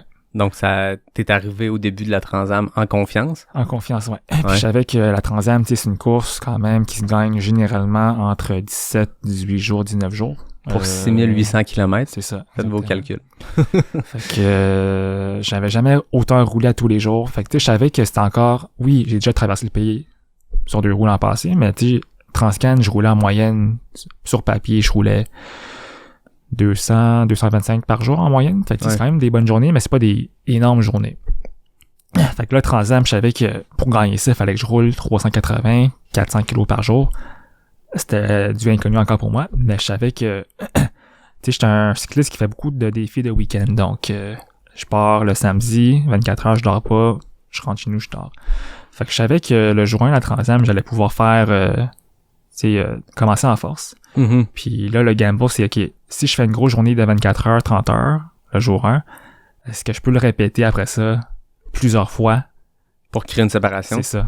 Puis gagner la course après ça. Est-ce que tu avais regardé ce que les gagnants ou les meilleurs performeurs des dernières années avaient fait comme stratégie? Parce que je suppose que là-dedans, il y a plusieurs stratégies. Tu dois avoir du monde qui se tape des grosses journées hyper rapides puis qui dorment un peu plus. Tu as du monde comme toi qui vise des 24-30 heures. Je me rappelle même que dans le thread de conversation, les gens postaient des captures d'une autre conversation Facebook, je pense, dans les commentaires où le monde était comme « Qu'est-ce qu'il fait ce gars-là? » T'avais une stratégie différente d'Omar ou Pavel qui l'ont qui étaient tes plus grands compétiteurs là-dedans. T'avais-tu regardé ce que les autres faisaient? Puis tu voulais-tu faire pareil ou complètement aller ailleurs? Tu vois, l'affaire, c'est que j'ai tout le temps été différent dans comment je m'entraîne, comment que je roule. Puis en fait, j'ai tout le temps été un mystère pour plusieurs gens dans ce que je fais. Les gens trouvent que c'est stupide au début, puis après ça, ils comprennent, puis voilà, OK, ben, ça marche pour lui. Fait que ce que je voulais démontrer, c'est en continuant ce que je faisais, m'entraîner différemment puis faire les choses différemment. Il n'y a pas juste une seule recette, une seule façon de faire les affaires. Et puis juste pour revenir encore en arrière, tu sais, durant les triathlons, là, je nageais seulement le jour de la course. Ou même le jour avant, je nageais comme 100 mètres, juste pour me ramener dans l'eau puis savoir que, OK, je peux encore nager, je flotte encore. Fait que mes triathlons, tu sais, à la fin, là, quand j'ai fait mon sub 5 à Maine puis à Tremblant, je courais une fois semaine, 2 semaines. Puis c'était comme des 5-10 kilos seulement. Je bikais 95% du temps. Puis je nageais le jour avant juste pour me réhabituer.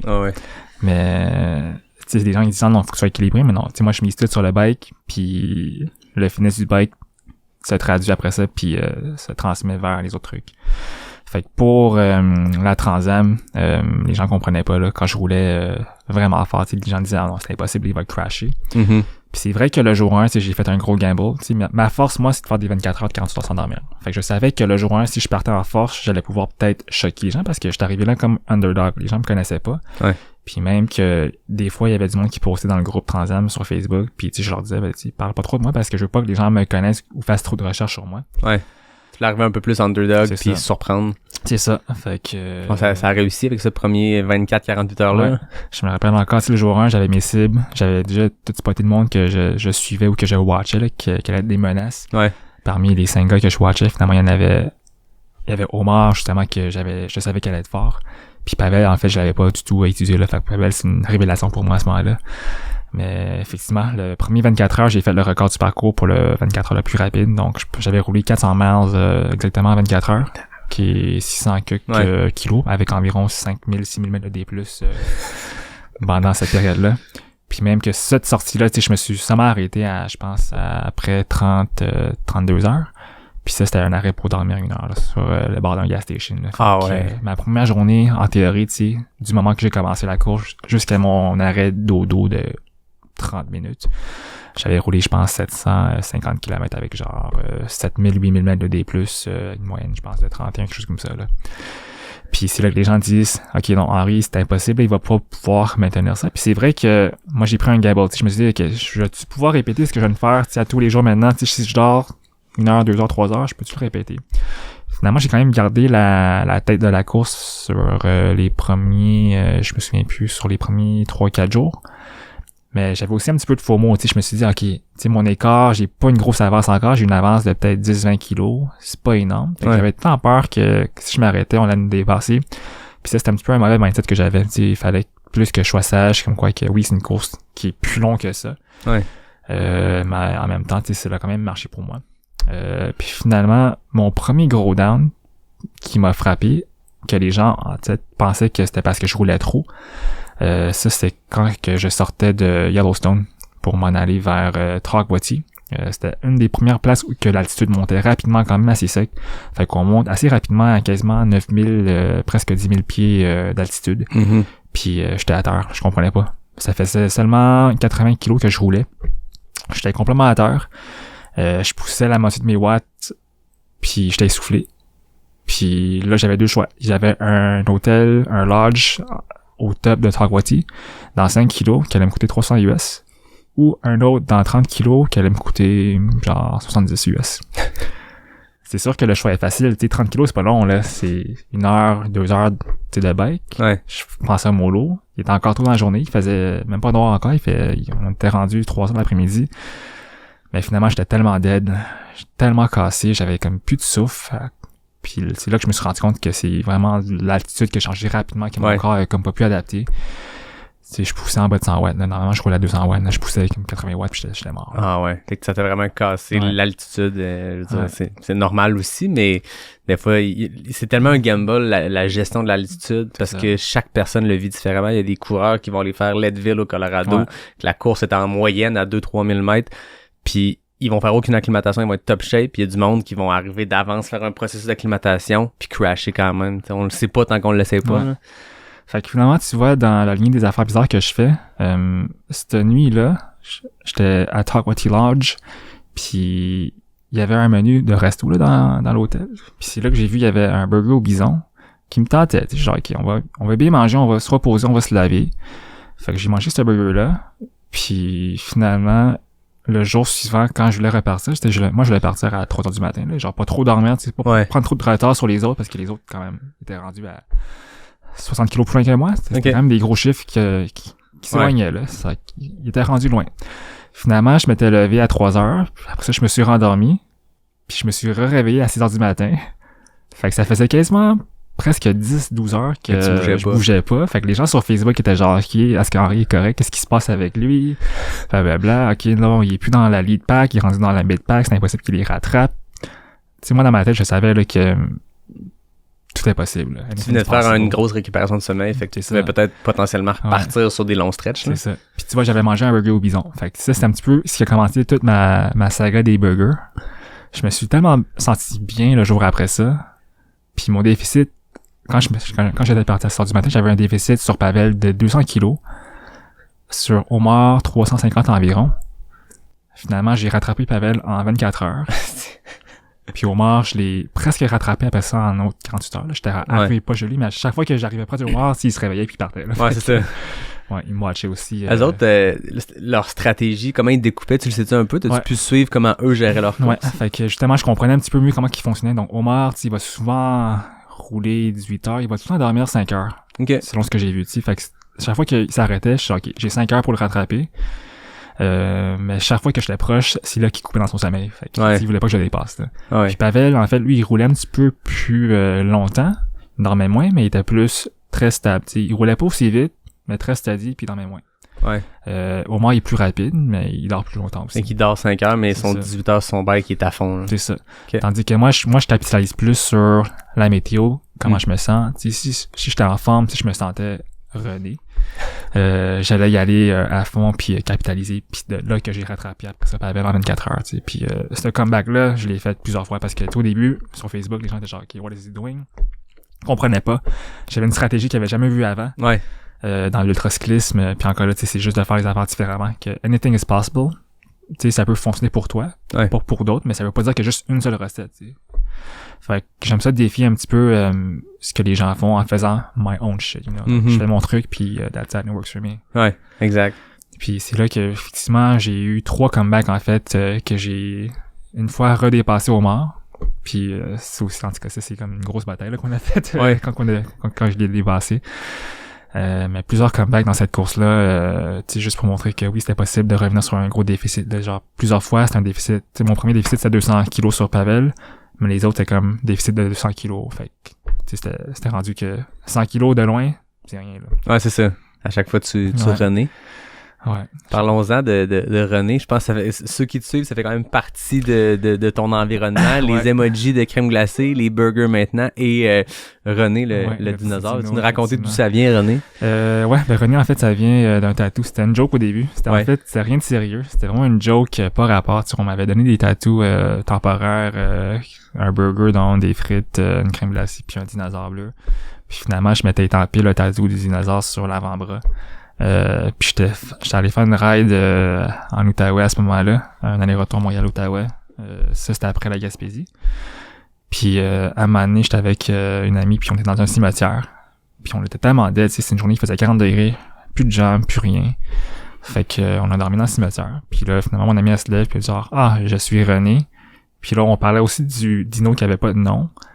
Puis on disait à quel point que René, c'était tellement un nom comme old school. Ouais. C'est comme pas un beau nom, mais en tout cas, là, je l'aime. Ouais, c'est ça. Ouais. Auparavant, tu sais, je trouvais ça lettre comme nom, là, mais là, c'est rendu iconique, là. C'est ça. Là, c'est rendu iconique. Fait que René, tu sais, genre. Puis là, je me suis dit, mais René, tu sais, c'est le verbe renaître. Genre, c'est un fucking bon nom, là. Fait que finalement, depuis ce jour-là, le dinosaure, il s'appelle René. Fait que le dinosaure qui s'appelle René est le symbole de renaître, de vivre un crash dans une course ou dans un effort, puis revenir à la vie. Ouais. Puis ça remet tout le temps bien avec, tu sais, ce que je dis, qu'il y a tout le temps des moments difficiles dans ce que je fais. On passe tout le temps des downs, mais il y a tout le temps un moment où une fenêtre qu'on se sent René. Mm-hmm. Fait que de là, tu sais, je suis René, c'est comme la phrase iconique qui veut dire, OK, I'm back, like, I'm here to get shit done. Ouais. Puis, tout revient toujours, hein. Ça part d'une joke, mais ça a tout plein de sens dans le type d'effort, d'endurance qu'on peut faire, que ce soit la course, que ce soit en vélo, mais il y a Gilles Poulin qui est le directeur, qui est le fondateur du Broma Ultra, qui dit tout le temps que tout passe. Ouais. Puis c'est vrai dans la vie, c'est vrai dans une course, puis je pense que c'est la phrase que je me répète le plus souvent quand ça va mal, dans la course ou dans la vie, tu dis tout passe. C'est un mauvais moment à passer, puis on renaît. C'est ça. Le Transam, c'était ta première fois que tu le faisais, bien sûr. Ouais. Tu l'as fait avec une stratégie. Ça l'a payé par moment. Maintenant, avec quelques semaines, quelques mois de temps pour réfléchir à ça, est-ce que tu referais la même stratégie? Ouais, tout à fait. En fait, tu vois, la Transam, il y a 3 choses que je ferais pas. En fait, la première, c'est que parfois, quand je dépassais ou rattrapais du monde, j'étais un petit peu trop excité. Donc, justement, la première fois que j'avais rattrapé au mort, ça faisait 4 jours que je le chassais. Mm-hmm. Puis là, finalement, en pleine nuit,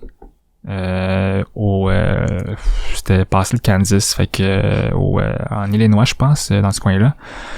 Je savais que j'allais le rattraper en pleine nuit, tu sais, j'étais comme seulement j'avais commencé la journée avec un écart de, je pense, 120 kilos sur lui, puis là, finalement, quand il est allé se coucher, j'étais à 40 km derrière lui. Fait que là, je me dis 40 km, s'il dort 5 heures, c'est sûr que je le dépasse. Ah oui. Fait que finalement, dès que je me suis rendu à même pas 1 kilo de lui, il s'est réveillé puis il est parti, évidemment. Donc, là, je savais qu'il était vraiment proche de moi. Puis moi, ça faisait quasiment 15-20 heures que je roulais là, pour le rattraper. J'étais full pompé, il était rendu 1h, 2h du matin. J'avais plus tant de bouffe sur moi, mais je savais qu'il était pas loin, là. Il était vraiment pas loin. Puis j'avais comme une vision laser. Je checkais voir s'il y a un point rouge de lumière qui clignote devant moi. Je vais-tu pouvoir le voir, c'est sombre quand même. Finalement, j'aurais dû m'arrêter, faire un petit refill au gas station, parce qu'après ça, il y avait vraiment rien. Mais j'étais tellement comme dans ma zone, dans mon moment, que je voulais juste le rattraper puis le voir. Les yeux que oui, j'ai réussi à le rattraper après 4-5 jours. Finalement, quand je l'ai rattrapé, au loin, je roulais bien plus vite que lui. Nos vitesses moyennes quand même, je suis plus rapide quand je roule par rapport aux deux autres.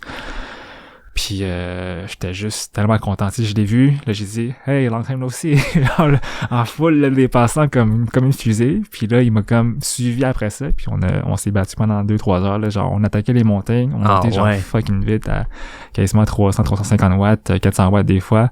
Après ça, dans les descentes, je savais que j'étais plus rapide. Fait que je l'attaquais sur les descentes. Je me donnais, là, on attaquait les descentes aussi. Mais sur les descentes, il se mettait quand même proche de moi pour pouvoir pogner mon draft. Techniquement, pas le droit, mais en même temps, c'est free for all. Là. Fait que, ouais, c'est ça. Fait que descendre, je le perdais un petit peu. J'avais une avance de comme peut-être 5 secondes. Puis après ça, sur les montées, on se rattrapait, on montait ensemble. Fait que c'était pas mal ça tout le long. Puis il avait pas l'air content, en tout cas. Je demandais « How are you? » Tu fais la convoi en même temps qu'on se bat. Il avait pas l'air content. Ah ouais. Puis c'est vrai qu'il était pas content parce que après la course, on a jasé un petit peu sur ça, puis il m'a dit ouais, I was not happy. I was really not happy dans son petit accent italien.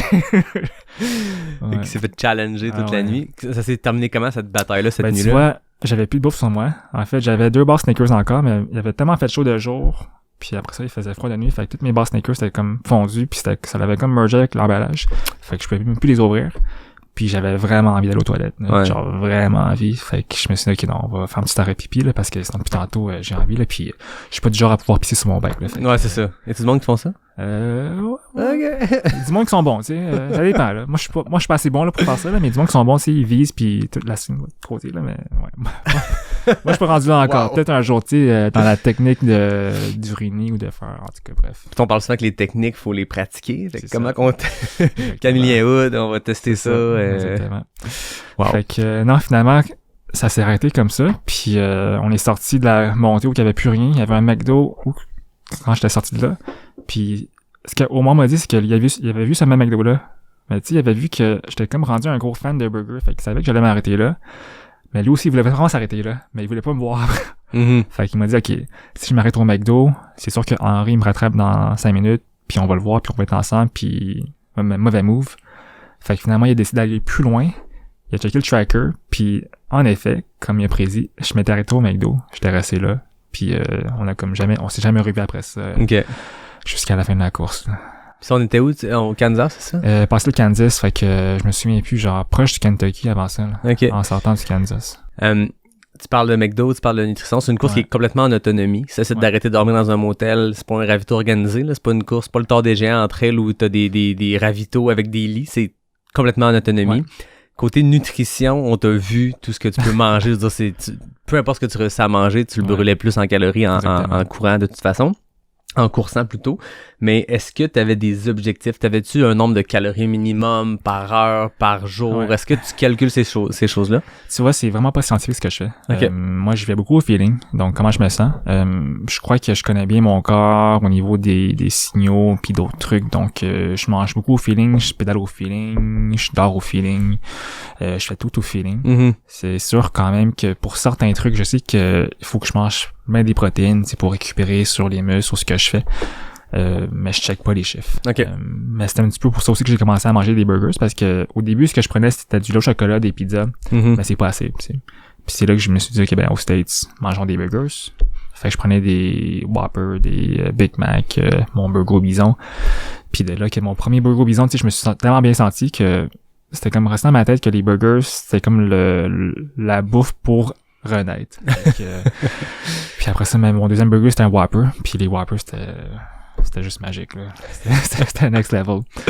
Mais malheureusement, j'étais tout le temps à la quête de Burger King, puis j'en ai plus trop après ça. Là. C'est vrai, il y en avait moins? Ouais. En fait, sont pas sur le parcours, c'est l'affaire. Ouais, c'est ça. Sur le parcours, c'est des McDo, c'est des Big Mac, mais c'est pas un Whopper, tu sais. Le Whopper, il surpasse. Ben, il y a une couronne là, que tu peux avoir aussi, là. Ouais, Burger King, qui a pas la couronne. Il y a du monde qui cherche les couronnes Strava, toi, tu cherches les couronnes Burger King. C'est ça, exactement. Bon, ben, écoute, le tracé devra changer pour avoir des Burger King, ou tu pourras choisir tes prochains défis en fonction des Burger King. Y a-tu de quoi à faire un partenariat avec Burger King, d'essayer de toutes les connecter? C'est ça. Ben, tu vois, je vais les taguer dans ma pause prochainement, là. Je vais les taguer 10 fois, je vais faire un carrousel de burgers, puis genre, sur chaque page. Ouais, c'est ça. Burger King Canada, là.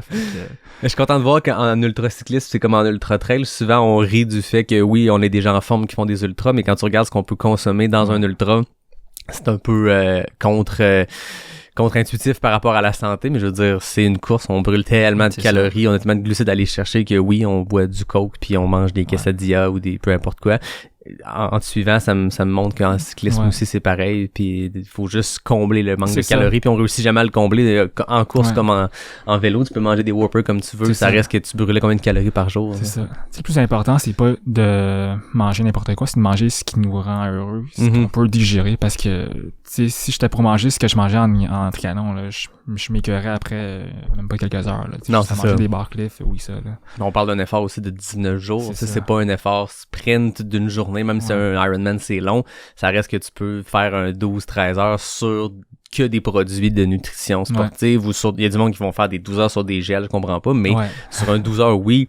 Et, je veux dire, il y a un documentaire mythique sur la Barclay aux États-Unis où Gary Robbins s'entraîne à ne consommer que des gels sur une course qui va y prendre 60 heures, puis il s'en enfile aux 15 minutes, puis tu te dis, je comprends pas, faut manger du solide, faut manger ce qui est le fun, puis ben, aux États-Unis, mangeons comme les Américains. Exactement.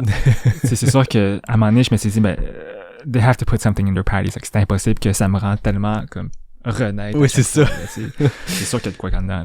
On sait pas. C'est peut-être mieux de pas le savoir. C'est ça. Fait qu'au final, finissons sur la course. Pour ça, je vais parler plus de cette traversée-là des États-Unis d'un point de vue culturel, beauté et tout. Mais t'as terminé 3e derrière Omar et Pavel dans des délais qui sont quand même rapides l'un l'autre. Tu sais, je pense que Omar a gagné en 18 heures et des poussières. Toi, t'as fini moins de 24 heures après lui, je pense. Ouais. En fait, tu vois, ce qui s'est passé, c'est que l'avant-dernier jour de la course, ça aurait pu être la course à tout le monde, à n'importe qui. On était tellement proches, puis ce qui s'est passé aussi, c'est que mon tracker, en fait, est tombé l'avant-dernière journée. Fait qu'avant que j'arrive, avant que je traverse la dernière montagne qui est Vesuvius, donc juste à la fin de la Virginie, j'avais plus de tracker, en fait, tu sais, il pleuvait en astique.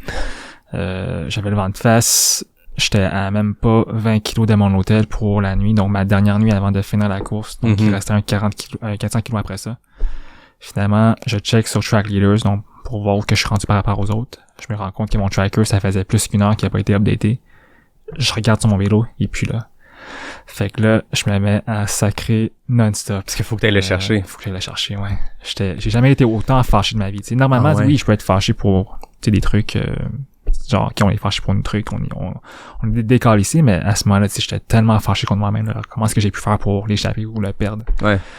C'est une course de 6800, t'as pas besoin d'une heure de plus puis du 60 km que ça peut te donner supplémentaire, là. C'était juste aussi le timing, tu sais, il pleuvait, il faisait froid, j'étais tanné. Ouais. Ça faisait 30 heures que je roulais, j'étais fatigué.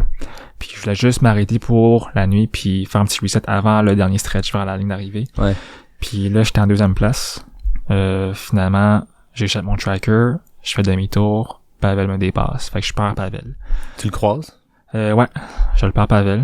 Puis finalement, après ça, ben, je me suis rendu compte qu'il était juste tombé sur un coin de rue pas rapport, là. Puis il avait pas bougé, il était là. Ouais, il était là. Il était exactement où il était sur la matte. Fait que ça m'avait rajouté un plus ou moins 40 km qu'il fallait que je fasse de plus. Ouais. Tu sais, là, j'étais à même pas 1 heure, 2 heures de mon hôtel. Là, je suis rendu à un autre, je sais pas, 5-6 heures de mon hôtel. Fait que finalement, j'ai décidé de m'arrêter plus tôt. J'étais juste décalissé. Pavel s'est arrêté où que je voulais m'arrêter. Puis à ce moment-là, tu sais, je m'étais dit, ok, non, tu sais, je viens de perdre 5-6 heures, là. Puis c'est sûr que Omar, maintenant, il est out of reach, il continue sur sa lignée. Ben non, c'est ça. Puis là, ça me tentait plus vraiment, là. Tu sais, j'étais juste tanné. Genre, ok, il me reste un jour de course, il pleut, il fait froid. Je suis comme décalissé, fait que fuck off. Finalement, ce jour-là, je me suis arrêté pour dormir à 4 heures dans un hôtel pas rapport, in the middle of nowhere. Puis j'ai pas mis de cadran. Je me suis dit, fuck off, on va dormir. Je me suis réveillé 4 fois cette nuit-là. La première fois, il était rendu 8 heures du soir, puis j'étais pas sûr si c'était le matin ou le soir. J'étais comme, OK, ben j'ai-tu dormi beaucoup? Je me sens bien. Est-ce qu'il est rendu le jour suivant déjà? Finalement, il était juste 8 heures du soir. Fait que là, je me suis rendormi parce que personne ne bougeait à ce moment-là. Puis le quatrième, il était-tu proche? Non, il était vraiment loin. OK. Fait que... ça, il était vraiment loin, fait que moi, je m'inquiétais pas, là. C'est sûr que je finissais troisième, là, peu importe. Ouais, c'est ça. Fait que, puis le deuxième, lui non plus avait pas bougé, Pavel? C'est ça. Fait qu'il était à 30 km devant moi. Il était à Lexington. Moi, j'étais à... Je me souviens plus exactement c'était où, mais j'étais avant ça. Puis Omar non plus, il avait pas bougé. Là, rendu minuit, puis je savais qu'à minuit, il allait plus pleuvoir. J'allais avoir une fenêtre, tu sais, de temps sec. C'était comme le moment pour partir normalement, là. Ouais. Ça faisait 8 heures, plus ou moins 8 heures que je dormais. Mais encore là, si j'étais tanné, là, genre, OK, non, you know what? Check le tracker. Pavel se met à bouger. Omar bouge toujours pas. Genre, OK, whatever, je dors, je m'en fous. Je me relève après ça encore à 4 heures du matin. Omar bouge toujours pas. Pavel se rapproche d'Omar. Mais j'étais quand même à moitié endormi, fait que je m'en foutais. Finalement, je me lève pour de vrai à 6 heures du matin. Genre, OK, 6 heures du matin, ça fait plus que 12 heures que je dors. Faut que je bouge là, parce que sinon, je me rendrai jamais chez moi. Faut que je travaille la semaine prochaine aussi, lundi. Fait que, pas le choix. Finalement, je me réveille. Je me rends compte que Omar encore n'avait toujours pas bougé. Pavel était rendu à même pas 20 miles. Donc, 40-50 kilos. Tu sais, on était 150 kilos derrière Omar. Là, il était rendu à même pas 40 kilos, là. Fait 40 kilos avec un 400 km qui va rester avec juste du plat de Rolling Hills. Pas stressé, Omar? Ben, c'est là qu'Omar a commencé à stresser, effectivement. Puis c'est là que je me suis rendu compte que it's not over till it's over. Omar, en fait, ce qui s'est passé, c'est que normalement, en Virginie, il fait vraiment chaud à ce mois-ci de l'année. Il fait 40 degrés et plus. Puis Omar avait tout chippé son linge d'hiver, tout son gear, tous ses saddlebags, il avait plus rien sur lui, il était tout nu, là. Il était comme en mode été pour canicule. Le rôle léger pour finir ça. C'est ça. Puis là, cette journée-là, il faisait froid, il faisait 10 degrés, gros pluie, gros vent. C'était l'inverse, là. Ils avaient jamais vu cette température-là à ce moment-là en Virginie. Fait qu'Omar, il avait pogné une grosse hypothermie, il fallait qu'il se réfugie dans un bureau de poste. Il était en train de mourir, là. Oh shit! Il était en train de mourir, tandis que, tu sais, moi, j'avais encore tout mon linge d'hiver. Moi, j'étais chill, là, quand il pleuvait, genre, c'est chiant, mais, tu sais, j'ai pas froid, je suis bien. Ouais. Fait que si j'avais continué avec Pavel, sans dire fuck off, sans dormir un bon 12-15 heures, j'aurais peut-être pu le rattraper, surtout que passer la dernière côte Vesuvius, c'est des rolling hills, c'est du plat, c'est mon point fort. C'est ça. 400 kilos pour refaire un 40 km, j'aurais pu le rattraper, possiblement. Fait qu'avec du recul, t'as aussi appris que ce genre de course-là, même si c'est quasiment out of reach, ça peut changer de même. Exactement. It's never over, it's also over, puis c'est tellement vrai, là, puis en plus des flats que j'ai eu, là, j'ai eu 12 flats, donc ça c'est another story. Ouais. 12 flats comparé aux autres qui ont eu 3 puis 0 flats. Ouais. 0 flat, Omar? Pavel. Pavel? Omar 3 flats. Il met quoi dans ses pneus? Il roule avec des blocs de béton, je sais pas. Là. Aïe, 0 flat, 0 flat. 1800 kilos, c'est vraiment impressionnant. Ouais. Fait que, non, beaucoup d'apprentissage. Le plus gros message, c'est plus, it's not over, it's also over. Il faut que j'avais abandonné. Moi, j'avais abandonné un petit peu trop tôt. Si j'avais persévéré quelques heures de plus, là, j'aurais vu que j'étais proche d'Omar. Ouais. Puis j'aurais pu potentiellement dépasser, là. Mais... Ouais, c'est clair. Fait que là, tu t'emmènes troisième, ce qui est pas gênant pour une course où t'étais pas dans les favoris, dans le sens où t'étais un peu underdog. T'arrives, tu montes sur le podium derrière, Omar, qui est très connu dans ce sport-là. Pavel, qui lui aussi a créé une surprise. Tout à fait. Est-ce que tu termines en disant OK, check, j'ai fait cette course-là, ou c'est I'll be back? Non, tu vois, moi, mon objectif, c'était de la gagner. Ouais. En fait, j'avais deux plans, donc soit la gagner ou soit de faire le FKT. Fait que là, je sais que FKT, ça dépend de la météo, tu sais. Effectivement. FKT, ça veut dire, il est en combien, lui? 16 jours. OK. C'était pas dans le cadre de la course que ça avait été faite, mais c'est un tracé tellement connu. Dans la course même. Ah, c'était pendant la course, OK. Dans la course, en fait, en 2019. OK, je comprends. Ouais. Mais c'est tellement dépendant de la météo que ça peut être une chose. Ouais. Mais c'est sûr que la gagner, tu sais, j'aurais pu la gagner, là. Fait que je me suis dit, je l'ai pas gagnée. Faut que je le refasse pour la gagner.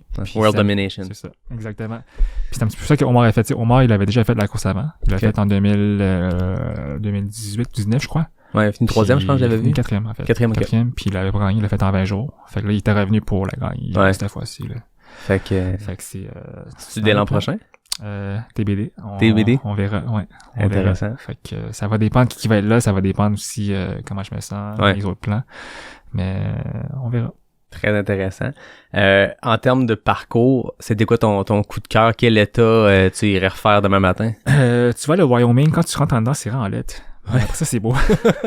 J'avais dit ça, en fait, j'ai un groupe sur iMessage de mes amis là, qui avec qui que je partage comme plus de photos privées parce que là, j'avais le groupe sur Instagram que je tombais quand même plein de trucs sans filtre.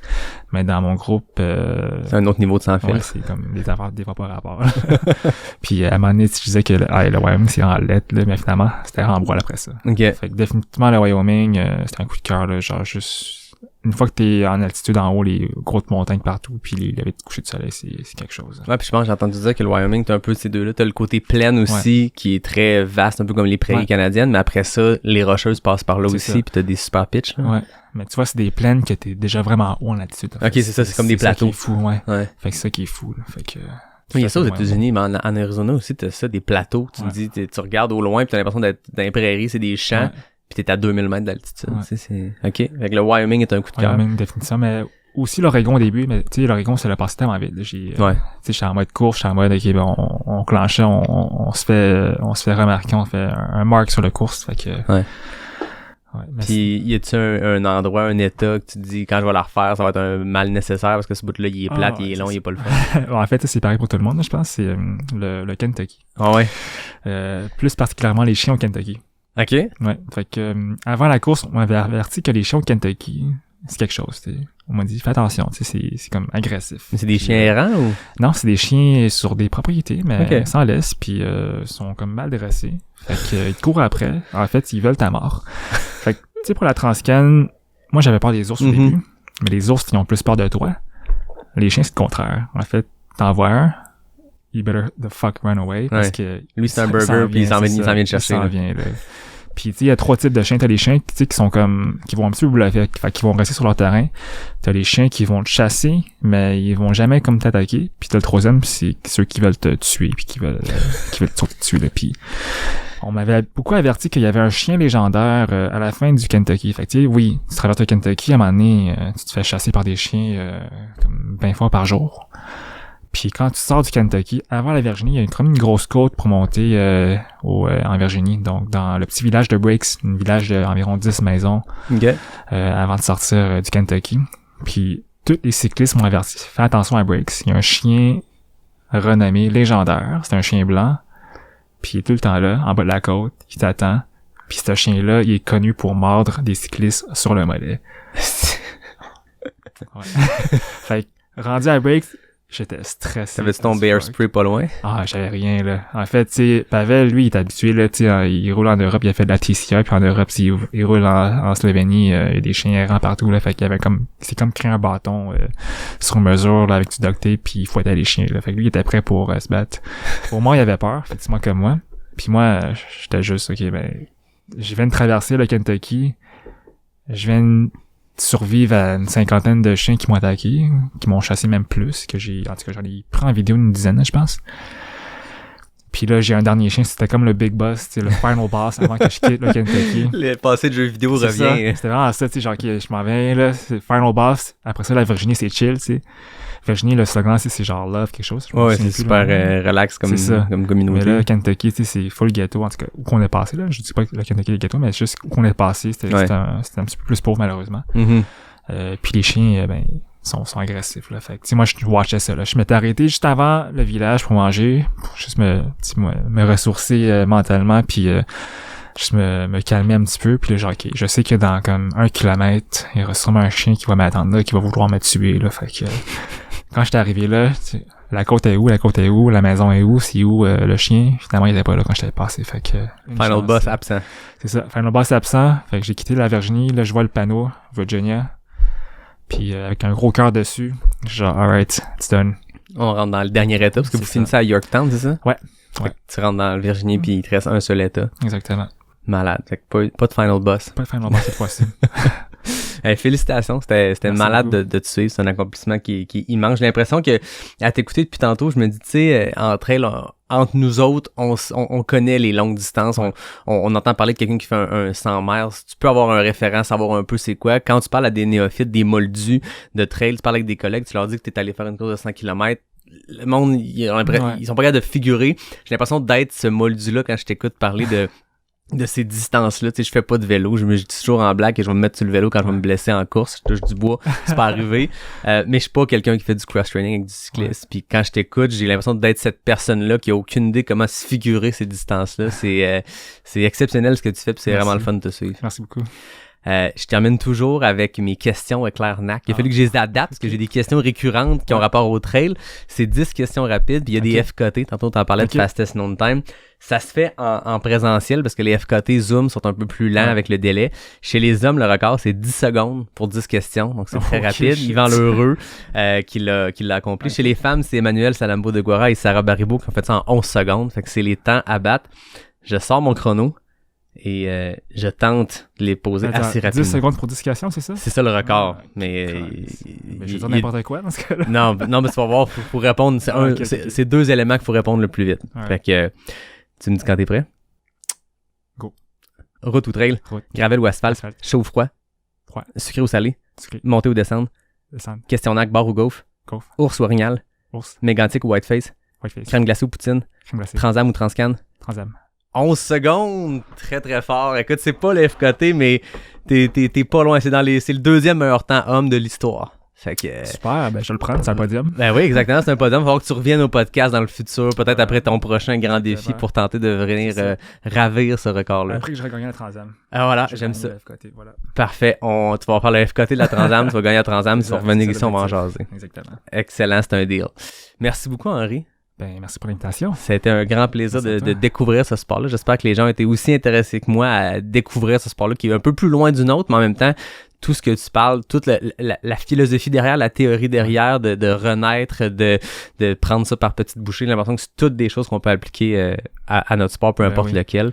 Puis c'est vraiment intéressant de te découvrir. Ben, c'est un plaisir. Merci beaucoup. Comme d'habitude, je termine en remerciant mes partenaires. Donc, Capic 1 qui nous a offert un bon café. Tu l'as aimé? Ben oui, c'était super, merci. Cool. Le Capic 1 Expédition qui organise des expéditions, mais qui font aussi du maudit bon café. NAC, bien sûr, qui est un partenaire à toi, un partenaire à moi. 50 bars, c'est ça, t'as essayé? C'est le record à battre. Non, ça, tu t'arrêtes après 15. Ouais, 15, 20, je me souviens plus, évidemment.